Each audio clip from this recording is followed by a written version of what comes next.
성부와 성자와 성령의 이름으로 말씀드립니다. 오늘 우리가 읽은 마태복음 13장을 보면 천국에 대한 비유가 7가지가 나옵니다. 7가지 천국에 대한 비유가 나와요. 그래서 마태복음 13장을 우리가 흔히 천국장이다 이렇게 이야기를 합니다. 그런데 여러분, 왜 7가지 천국에 대해서 말씀이 나올까요? 천국이 아주 중요하니까 8가지도 될 수 있고 9가지도 될 수 있고 10가지도 이야기할 수 있잖아요. 근데 왜 7가지를 말씀하셨을까? 요한복음에도 표적이 7가지가 나옵니다. 근데 왜 그러냐면 성경에서 이 7이라는 숫자는 완전 숫자예요. 완전한 숫자. 왜 완전한 숫자가 7이냐 이런 거예요. 이 하나님의 수, 성부, 성자, 성령, 삼위죠. 3. 세상의 수가 뭐예요? 동서남북. 십자가도 동서남북이 있잖아요. 요새요. 4죠. 그러니까 이걸 합하면 도합 7이야. 7. 그래서 7을 성경에서는 완전 숫자라고 하는 거고, 또 이 3과 4를 하나님의 수와 세상의 수를 곱하면 몇이 나와요? 기분 나빠 이런 거 물어보면 3, 4, 12. 그래서 12지파가 생기는 거예요. 12지파. 그래서 12지파에서 예수님의 제자가 왜 12명이에요? 그 12지파에서 나와서 12명의 제자가 되는 것이죠. 자, 그러니까 뭐 중요한 거 아닌데 내가 설명해 드리는 건데, 그러니까 7가지 천국 비유를 마태복음 13장에서 비유를 통해서 천국을 알려주신 이유가 뭐예요? 우리들로 하여금 완벽하게 이 말씀을 듣고 완전하게 천국에 대해서 알아들을 수 있도록 예수님께서 가장 쉬운 방법으로 천국에 대해서 비유로 말씀해 주셨다는 겁니다. 그 첫 번째 비유가 뭐냐면 바로 오늘 씨 뿌리는 비유죠. 천국은 마치 좋은 씨앗을 뿌렸는데 어떤 것은 길바닥에도 떨어지고 어떤 것은 돌바닥에 떨어지고 어떤 것은 가시덤불에도 떨어지고 어떤 것은 좋은 땅에도 떨어져서 30배, 60배, 100배 많은 열매를 맺게 된다 이러는 거죠. 근데 여러분, 이런 말씀 들으면 그런 생각을 할 거예요. 아니, 왜 씨를, 좋은 씨를 뿌리는데 좋은 땅에만 뿌리면 되지 길바닥에도 떨어지고 돌밭에도 떨어지고 가시덤불에도 떨어지게 하냐? 그거는 간단합니다. 왜냐하면 우리나라와 그 당시 팔레스타인의 농사법이 다르기 때문에 그래요. 농사법이. 우리는 고랑을 파가지고 씨를 뿌리고 덮잖아요. 그죠? 근데 그 팔레스타인은 어떤 방법을 쓰냐면 바람이 불 때 높은 곳에 올라가서 씨를 바람에 날려요. 그럼 바람 부는 대로 씨가 가다가 어떤 건 돌밭에도 떨어지고 어떤 것은 좋은 땅에도 떨어지는 거지. 이런 방법이 있고, 또 하나는 영화 같은 데 보면 이런 말에다가 망태기를 양쪽에 이렇게 씌우고 구멍을 내요. 그리고 말을 이제 가게 합니다. 그럼 말이 가는 대로 씨가 떨어지는 거예요. 그러니까 말이 길바닥으로 갈 수도 있고 돌밭으로 갈 수도 있는 거야. 그런 다음에 나중에 이렇게 흙으로 뒤집어 엎습니다. 그러니까 파동 방법이 다른 거예요. 그걸 이해하면 왜 이 좋은 씨가 길바닥에 떨어졌는지 또 돌밭에 떨어졌는지 우리가 이해할 수 있는 거죠. 그러나 더 중요한 것은 이런 말씀을, 이런 비유를 통해서 하는 의미는 뭐냐면 모든 사람에게 하나님은 구원의 기회를 주신다는 의미예요.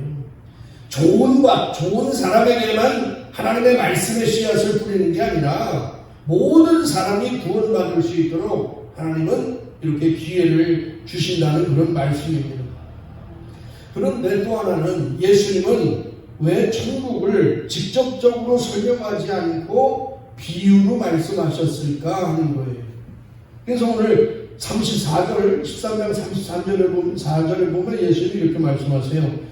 예수께서는 이 모든 것을 군중에게 비유로 말씀하시고 비유가 아니면 아무것도 말씀하지 않으셨다. 그러니까 예수님은 다 비유로 말씀하셔서 직접적으로 말씀하지 않고. 그럼 왜 비유로 말씀하셨을까요?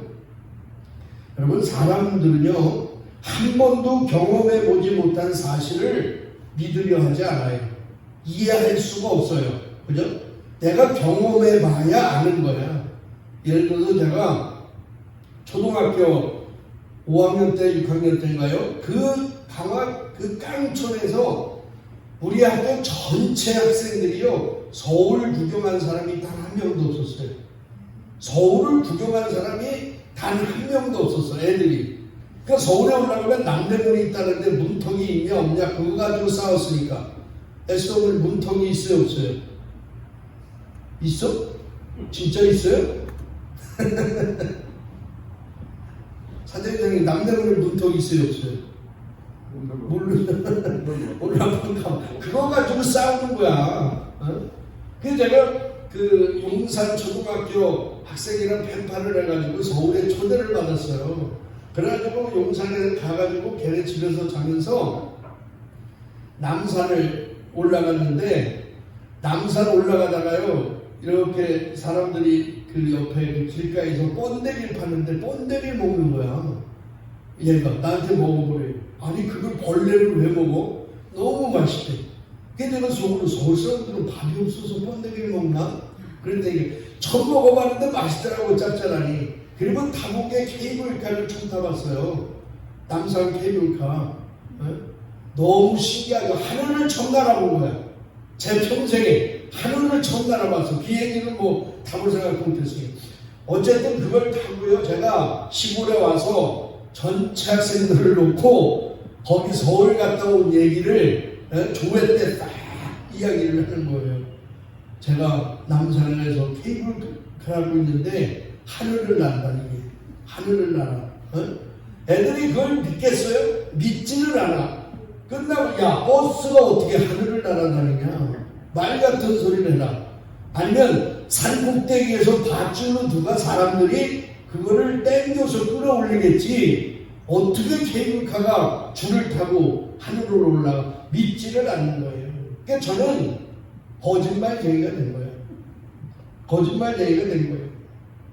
여러분, 사람들이 한 번도 경험해보지 않은 천국을 어떻게 설명할까요? 어떻게 설명할 수 있을까요? 설명한다 해도 사람들은 못 알아들어요. 그죠? 못 알아들어요. 그래서 쉽게 비유로 지금 설명하는 거예요. 비유로 설명하는 거예요. 인간의 언어로 설명할 수 없기 때문에, 천국이라는 것을 인간의 언어로 설명할 수 없기 때문에 비유로 설명을 하는 거죠. 그리고 성경을 보면 지옥도요, 다 비유로 설명을 하잖아요. 지옥은 뭐 이렇게 생겼어, 이런 곳이 아니야. 다 비유로 설명할 수가 없어. 문제는 이렇게 쉽게 천국에 대해서 말씀을 해도 주님의 말씀을 듣고 깨닫는 사람이 있는가 하면 믿지 않는 사람도 있다는 것입니다. 오늘 우리가 읽은 일독서 창세기 25장을 보시면 에사우와 야곱의 탄생에 대해서 이야기가 나옵니다. 근데 20절 보시면요, 이삭이 리브가를 아내로 맞았을 때 그의 나이가 몇 세냐면 40세예요. 그러니까 늦게 결혼을 한 거야, 이삭은요. 그죠? 근데 40에 결혼을 했으면 빨리 아이를 낳아야 되잖아요. 근데 아이가 또 안 생기네. 이게 집안 내력이야. 아버지도 아이가 안 생겼잖아요. 그래서 아버지도 25년 동안 기도해서 하나님 앞에 응답받았어요. 그러니까 이 이삭도 하나님 앞에 자녀를 달라고 하나님 앞에 기도를 했어요. 그게 얼마나 걸렸냐면 20년 걸렸어. 20년 동안 기도해서 누가? 이삭이 60세 때 아이를 낳았는데 그 아이가 쌍둥이에요. 하나는 에사우, 하나는 야곱이야. 그러니까 여러분, 뭘 기도해도 한 1년 기도하고 안 된다고 포기하지 마세요. 따라합니다. 기도는, 그게요, 기도는 응답될 때까지 하는 것이다. 네. 응답될 때까지 하는 거예요. 기도는. 오늘도 20년 기도하고 쌍둥이를 얻잖아요. 에사우와 야곱. 이 에사우와 야곱이 어느 날 나이가 이제 먹어가지고, 에사우는 사냥꾼으로 살았잖아요. 그 사냥터에서 이제 사냥을 해서 집에 왔는데 하필 야곱이 죽을 쓰고 있었어요. 그 에사우가 그 죽을 보고 너무너무 배가 고픈 거예요. 야, 그래서 그 붉은 죽, 팥죽이겠지 우리나라 말로, 야, 그 팥죽 한 그릇만 내가 얻어먹을 수 있느냐? 그랬더니 야곱은 잔머리의 대가야. 그냥 주질 않아요. 야곱은 그 형한테 장자권이라는 걸 장자의 축복권은 아버지가 장자에게, 그 장자가 또 아들에게 내려오는 이 신앙도 축복권이잖아요. 그걸 날 줘라. 그걸 날 줘. 나에게 축복권을 주면 내가 너에게 팥죽을 주겠다. 그랬더니 에사우가요, 대뜸 오케이 합니다. 오케이 해요. 그냥 그 상속권을 뭐 문서위에 안 써졌겠지만 야곱에게 상속권을 네가 아버지한테 지도받을 수 있는 그 권리를 넘겨주고 팥죽 한 그릇을 먹습니다. 그런데 성경은 에사우가 자기의 상속권을 포기한 이유에 대해서 이렇게 설명을 해요. 창세기 25장 34절 말씀 보시면 뭐라고 얘기했냐면, 에사우는 자기의 상속권을 대수롭지 않게 여겼다, 이렇게 해요. 뭐라고요? 상속권을 대수롭지 않게 여겼다. 그러니까 포기할 수 있는 거예요, 여러분. 에사우는 왜 상속권을 대수롭지 않게 여기며 팥죽 한 그릇에 팔았을까요? 왜 그랬을까요? 에사우는 지금 당장이 중요한 거예요. 지금 당장 자기의 허기를 채우는 게 중요한 거고, 지금 당장 먹을 것이 더 중요한 거예요. 현실이 더 중요한 거예요. 나중에 올 상속권보다 지금이 더 중요하다고 생각하는 거예요. 여러분, 우리도 그렇잖아요. 우리도 신앙생활 할 때 그렇잖아요. 하나님, 내가 천국에 있는지 죽어봤어. 뭐 죽어봐야 알지. 그거는 나중 일이잖아. 내가 예수님을 영접하고 하나님의 자녀로 내가 천국 가는 건 나중 일이야. 나는 그거보다 지금 당장 잘 먹고 잘 쓰고 내가 배부른 게 중요합니다. 할렐루야. 그래서 예수를 대수롭지 않게 생각하잖아요. 여러분, 예수 믿는 것, 여러분이 지금 예수 믿는 하나님의 자녀가 됐다는 것을 대수롭게 생각하세요? 대수롭지 않게 생각하세요? 우리는 별로 대수롭지 않게 생각해. 아니, 내가 기분 나쁘면 안 나가면 되지 뭐. 기분 나쁘면 나 안 내리면 되지 뭐. 언제든지 나는 포기할 수 있어. 상속권을 포기하는 것처럼. 대수롭지 않다는 거예요. 그러나 야곱은 이게 얼마나 귀한 건지 알았다는 거예요. 야곱은. 오늘 우리들의 말로 이야기하면 이런 거예요. 야곱은 나는 예수님의 도우심 없으면 나는 살 수 없는 존재예요. 나는 예수님이 도와주셔야 돼요. 예수님이 하나하나 저를 이끌어 주셔야 돼요. 나는 예수가 필요한 존재입니다. 이게 야곱의 고백이에요. 에사우는요, 나는 예수님의 도움이 없어도 얼마든지 나는 살아갈 수 있는 존재예요. 나는 힘 있는 사람이에요. 나는 사냥꾼이기 때문에 얼마든지 내가 일을 해서 먹고 살 수도 있고 이 세상을 안전하게 살아갈 수 있는 사람이야. 나는 예수가 그렇게 대수롭지 않아. 이렇게 고백하는 것이죠. 오늘 많은 사람들이 예수님의 말씀을 듣고 왜 믿지 않을까요? 예수가 필요 없는 거예요. 당장 배고픔의 문제를 해결하는 것이 중요하지 당장 눈에 보이는 이득이 중요한 거예요. 그래서 예수님의 꿈, 하나님 나라, 천국 이런 것은요 불필요해 보이는 것이죠. 그러니까 대수롭지 않겠어요. 신앙생활. 사실 오늘 이 씨 뿌리는 비유의 말씀은 어쩌면 저와 여러분 또 복음을 전하는 모든 사람들, 제자들에게 위로하는 그런 말씀이기도 해요. 저에게 굉장히 위로의 말씀이었어요. 왜냐하면 우리가 아무리 복음을 전해도 이 씨 뿌리라는 건 하나님의 말씀을 얘기하는 거거든. 씨는 아무리 복음을 전해도 마치 길바닥에 떨어진 씨처럼 사람들이 거부할 때가 너무 많잖아요. 그죠? 복음을 전해도 사람들이 거부하잖아. 전도하면서 그런 경험 있으시죠? 여러분? 그런 경험 있으시죠? 없어? 꼭 있어야 돼. 이거 보면 꼭 있어야 돼. 내가 예수의 복음을 전하는데 사람들이 거부하는, 너나 잘 믿어라. 천국이 어딨냐? 그런 사람들 있잖아요. 그런 사람들 보면 우리가 얼마나 실망해. 근데 여러분, 이 길가라는 거에, 길가의 특징은 뭐예요? 딱딱함이잖아. 딱딱하잖아. 그죠? 사람들이 거기로 다니니까 짓밟히고 상처받고 단단해진 땅이죠. 이렇게 마음이 딱딱하니까 씨가 안 들어가잖아요. 그 땅에 말씀이 안 들어가잖아. 그래서 우리가 어떤 말을 해도 전혀 대화가 안 되는 사람, 설득이 안 되는 사람한테 뭐를 씨도 안 먹힌다는 씨도. 저 사람은 씨도 안 먹혀. 복음을 전해도 씨도 안 먹히는 사람이 있잖아요. 구약 성경을 보면 강팍하다 할 때 그 말이 나와요. 강팍하다. 이 말이 언제 나오냐면 이스라엘 백성이 하나님이 10가지의 에집트에 재앙을 주는데 성경을 보면서 계속 나오는 것이 그 하나님한테 그런 재앙을 받으면서도요, 에집트 바라오는요 끝까지 이스라엘 백성을 쫓아오잖아요.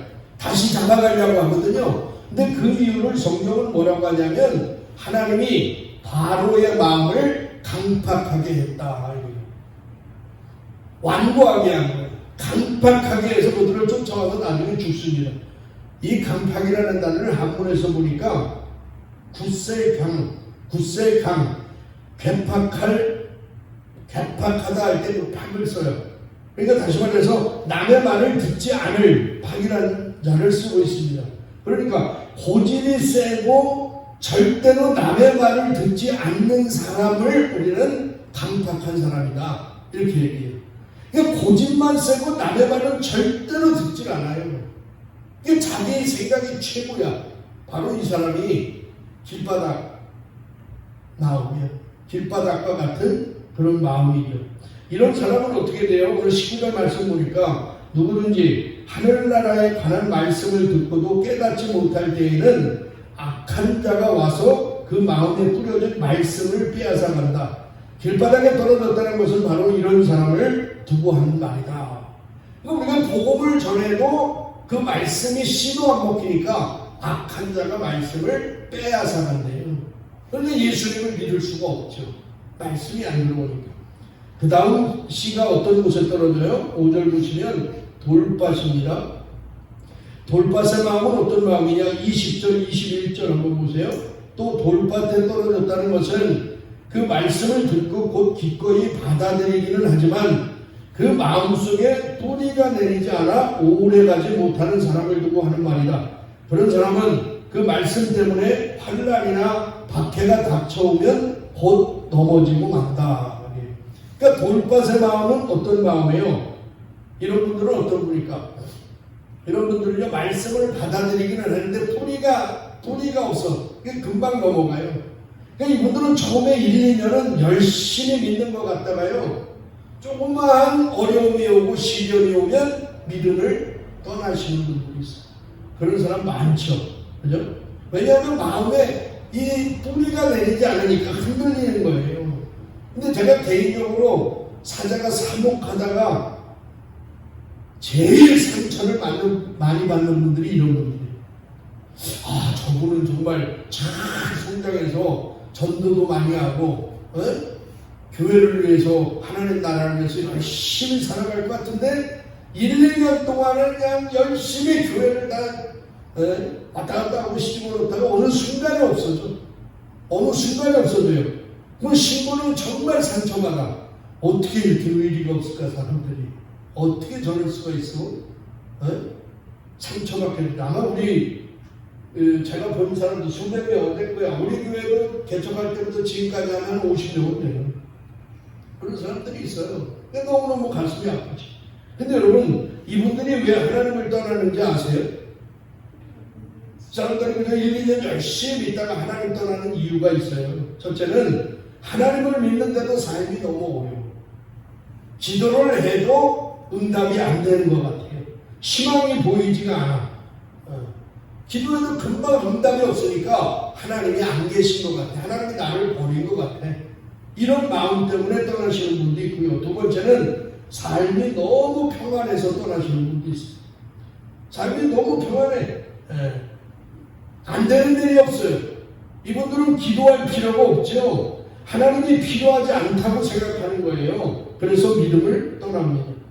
다시 말해서 말씀이 마음에 뿌리를 내리지 못하니까 흔들리는 거예요. 항상. 그러니까 사실 우리가 신앙생활하면서요, 적당히 문제 있는 게 축복이야. 그죠? 기도 제목이 있는 게 축복이에요. 기도할 수 있는 제목이 하나도 없어. 나는 만사형통이야. 그 사람 신앙생활 못해요. 기도 제목이 있어야 돼. 뭔가 문제가 있어야 돼. 그래 그 문제를 가지고 하나님 앞에 부르짖어 기도할 때 믿음이 성장하는 거지. 문제 없는 분 있어요? 우리 교회 중에? 만사형통하고 아무 문제. 에스더는 문제 있어? 뭐 문제야? 그건 나랑 바꿔 인생을. 그 다음 밭은 무슨 밭이죠? 가시밭과 같은 마음입니다. 가시밭. 중요한 건 성당의 잡초도 그렇지만 어제도 풀 좀 짜려고 낫을 찾다가 못 찾았는데 잡초는 왜 이렇게 빨리 자라? 아주 짜증이네. 그죠? 잡초는 빨리 자라. 이게 진리야. 잡초는 빨리 자라요. 근데 문제는 이 잡초 하나가 문제가 아니라 잡초가 빨리 자라면 그 주변에 있는 식물들, 그 주변에 있는 정말 좋은 것들을 못 자라게 만들어요. 영양분을 다 뺏어가잖아요. 가시로 찌르잖아요. 그런 사람이 있어요. 가시 같은 신앙을 가진 사람이 있잖아. 교회 나가면 계속 찔러요. 옆 사람을. 자기만 찔러만 되는데 상처 주고 아픔을 주고. 그렇다고 여러분이 가시라는 건 아니야. 그래서 우리가 기도하는 거, 겸손해지는 거, 온유해지는 거 이런 거는 정말 훈련하고 열심히 노력해야 되잖아. 그죠? 그런데요, 불평하고 원망하고 이런 거는요, 노력 안 해도 그냥 자연적으로 나오잖아요.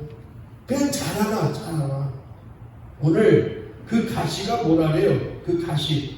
22절 보세요. 22절 보시면 가시에 대해서 이렇게 설명합니다. 또 가시덤불에 떨어졌다는 것은 말씀을 듣기는 하였지만 세상 걱정과 재물의 유혹이 말씀을 억눌러 열매를 맺지 못하는 사람을 두고 하는 말이다. 그러니까 가시의 정의가 뭐예요? 세상 걱정과 재물의 유혹이에요. 세상 걱정과 재물의 유혹. 세상에 대한 걱정은 뭐가 세상 걱정이에요? 여러분, 우리는 예수님을 믿는다고 하면서도 예배 드리면서도 제가 여러분 얼굴만 딱 보면 예배는 드리는데 지난주에 얘기했지만 내가 제물이 되어서 하나님 앞에 바쳐져야 되는데 예배 시간이에요. 눈은 씹을 만테가 있는데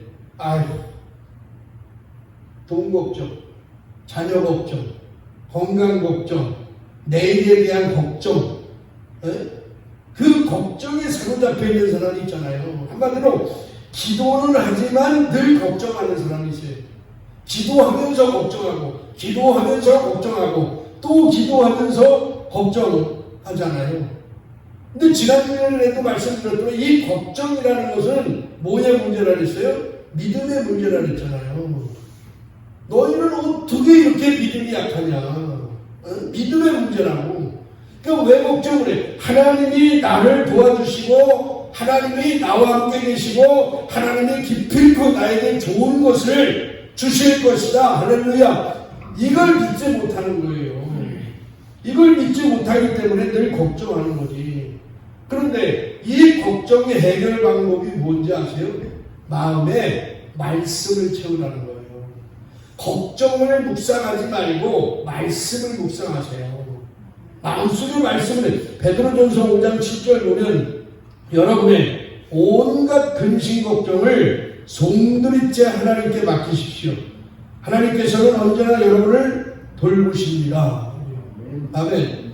여러분의 온갖 걱정과 근심을 어떻게 해요? 송두리째 맡기래.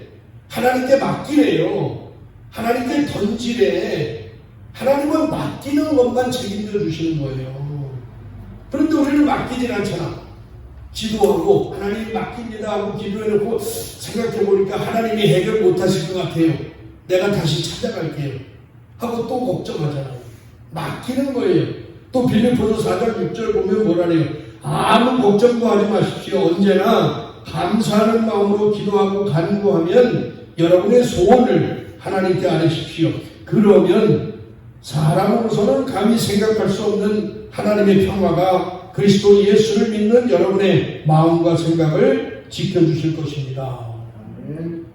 염려하지 말라. 아무 걱정하지 마. 에스더 걱정이 있다 그랬죠? 아무 걱정하지 마. 일단. 그리고 어떻게 해요? 감사한 마음으로 기도하라는 거예요. 감사하면서 기도하세요. 하나님, 그래도 제가 보니까 하나님이 나에게 주신 게 많네요. 하나님 제 건강은 안 지켜 그래도 하나님 나에게 이렇게 건강 지켜주시니 너무 감사하네요. 감사하면서 기도하네. 그러면 하나님은 우리가 생각할 수 없는 놀라운 응답으로 여러분에게 축복해 주실 줄로 믿습니다. 두 번째, 재물의 유혹이라는 건 뭐예요? 재물의 유혹. 한마디로 그냥 쉽게 정리하면 남과 같아지려고 하는 마음이에요. 남과 같아지려고 하는. 남이 좋은 차를 타면요, 나도 좋은 차 타고 싶은 거예요. 응? 사장님이 벤츠 탁 끌고 오셨잖아. 벤츠를 타시잖아. 사장님이 벤츠를 타면 사장은 못 타야 돼. 포르쉐. 야, 어떻게 아멘하는 사람이 한 명도 없네. 남과 같아지려고 하는 마음, 그것이 재물의 유혹이에요. 저 사람이 좋은 집에 살면 나도 그런 집에 살고 싶은 거야. 저 사람이 좋은 차를 타면 나도 그러고 싶은 거예요. 남과 자꾸 같아지려고 해. 자기 인생이 없는 거죠. 자꾸 욕심을 내는 거죠. 그런데 이 욕심이 거기서 끝나나? 그렇지 않아요. 남과 같아지면 그 다음에 어떤 욕심이 생겨? 남보다 높아지려고 하는 욕심이 생기는 거예요. 저 사람 벤츠 타서 나도 벤츠 타야지. 같이 타봤네? 아니야. 내가 좀 높아져야지. 그죠? 그래서 그 다음 더 좋은 걸 찾는 거예요. 저 사람이 30평 살아? 나는 그러면 30평에 만족하지 않고 40평에 살아야지. 그렇게 살다 보니까 내 영혼이 병드는 거예요. 내 마음에 인생에 행복이 없어, 자유가 없어져요. 그때부터 돈의 신을 믿기 시작하는 거예요. 인간은 돈 때문에 마음에 자유가 없어져요. 맨날 비교해야 되니까. 매일 목표가 그거니까 저 사람보다 나아지고 저 사람보다 높아지는 게 내 인생의 목표가 돼. 어떻게 하면 저 사람보다 내가 더 거룩해질까? 어떻게 하면 저 사람보다 내가 하나님을 위해서 뭔가 더 하나님 나라를 시해. 이런 거룩한 욕심이 있어야 되는데 세상 재물의 욕심으로 우리는 다 뺏기는 거예요. 그래서 어떤 분이 이런 말을 했어요. 사람의 내면이 비어있고 허전하면 돈 안 돼. 내면이 비어있으면 돈 안 돼. 그때부터 자유를 빼앗기고 돈에 시들리기 시작한다. 그랬어요. 그렇기 때문에 여러분의 내면을 뭘로 채워야 돼? 하나님의 말씀으로 채우시기를 바랍니다. 그때 진정한 자유가 오는 거예요. 돈이 없어도 자유로운 거야. 집이 없어도 자유로워질 수 있는 그런 인생이 되는 거예요. 끝으로 좋은 땅에 떨어지기 시작입니다. 23절 보면 그러나 좋은 땅에 떨어졌다는 것은 그 말씀을 듣고 잘 깨닫는 사람을 두고 하는 말이다. 그 사람은 100배 혹은 60배 혹은 30배의 열매를 맺는다 했어요. 여러분 좋은 땅은 어떤 마음이에요? 말씀을 듣고 잘 깨닫는 사람이에요. 말씀을 듣고 잘 깨닫는 사람. 쉽게 말하면 어린아이와 같은 마음을 가진 사람이에요. 수용하는 마음, 받아들이는 마음을 가진 사람이에요. 그래서 뿌리를 내리고 열매를 맺도록 다른 사람도 도와주는 마음이에요. 이게 누구의 마음이에요? 예수님의 마음이죠. 그죠? 예수님의 마음이에요. 제가 지난 주일날 감동을 받았어. 요한 아버지 됐네, 정말. 신자이전 마르코가 생일이었다며. 생일날 요한 아버지가 수산나무님한테 저녁 때 저기 외식 하나 나가자고. 여보, 외식 하나 나가자고. 아니, 왜 아들 생일인데 왜 내가 외식 하나 나가 그랬더니 아들 낳느라 당신이 참 고생했잖아. 아들 낳느라 당신이 참 고생한 거지. 그러니까 내가 당신 맛있는 거 살 테니까 외식 하나 나가자. 그 소고기 사줬다는가? 그때 좀 전화도 좀 하고 그랬지. 아니, 다른 분이 그랬다면, 사제장님이 그랬다면 나한테 감동이 안 왔어. 그렇게 무뚝뚝하게 왜 요한 아버님이 평생 처음이죠. 수산나무님한테 당신이 참 고생했어, 아들 낳느라. 여러분, 이게 예수님 마음 아니야? 사람이요 60이 넘으면 아내는 남편을 불쌍히 여기는 마음이 있어야 돼요. 남편도 아내를 보면 불쌍히 여기는 마음이 있어야 돼요. 그게 사랑이야. 그게 하나님이 주는 사랑이라고. 그게 예수님의 마음이잖아요. 좋은 밭들씨가 떨어지면요, 신앙적으로 인격적으로 성장합니다. 잘 자라요. 그래서 30배, 60배, 100배의 열매를 맺어요. 이 30배, 60배, 100배의 열매를 맺으면 돌짝밭에 떨어지고 길바닥에 떨어지고 가시덤불에 떨어지고 그 씨앗이 아깝지 않은 거야. 이것만 보이는 거예요. 저도 마찬가지예요. 2년 열심히 있다 떠난 사람들은 제가 생각하나 아쉽지만, 그죠? 그러나 정말 한 신자가 정말 잘 성장해서 신앙의 열매를 맺는 그 모습을 보면 지금까지의 실패가 여러분 한순간에 사라집니다. 한순간에 사라져요. 그리고 그 한 사람만 보고 기뻐하는 거예요, 나는. 그렇잖아요. 여러분, 그런 의미에서 저는 실망하지 않아요. 이렇게 몇 명 안 되는 교인을 놓고 설교해도 내가 왜 이렇게 악쓰면서 설교하냐. 그 이유가 나는 믿음 가운데 있어. 왜? 여러분 중에 한 명만 좋은 땅이 되면 여러분 때문에 30배, 60배, 100배의 열매를 맺는 하나님의 기적의 역사가 이루어진다면 우리 교회는 부흥할 줄로 믿습니다. 나는 그래서 한 사람 보고 설교해. 한 사람만 봐요. 한 사람 본다고 누구 한 사람만 보는 게 아니라 한 사람 보고 저 사람이 하나님 좋은 땅이 돼서 우리 사제장을 통해서 60배, 100배의 열매가 우리 안에 있게 하여 주시옵소서. 그게 제 기도 제목입니다. 여러분, 복음의 씨를 뿌리는 것에는요 실패는 없어요. 실패가 없어요. 언젠가는 반드시 열매를 맺습니다.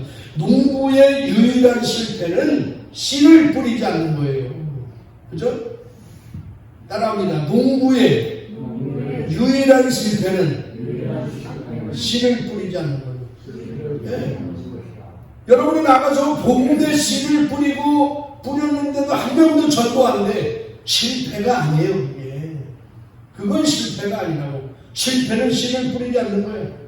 여러분, 농사는 농부가 씨를 뿌리면서 시작됩니다. 씨 뿌림이 없이는 농사는 이루어지지 않아요. 그렇습니다. 그래서 우리가 할 일은 무엇이에요? 만나는 사람마다 복음의 씨앗을 뿌리는 거예요. 예수 믿으세요. 예수 믿으면 너무 좋아요. 아멘 하신 분만 천국 가시기 바랍니다. 예수 믿으면 너무 좋아요. 예수 믿으세요. 예수 믿으세요. 그것이 우리가 복음의 씨앗을 뿌리는 거예요. 그러다 보면 좋은 땅에 그 씨앗이 떨어져서 30배, 60배, 100배의 결실을 보는 날이 올 줄로 믿습니다. 성부와 성자와 성령의 이름으로 말씀드렸습니다.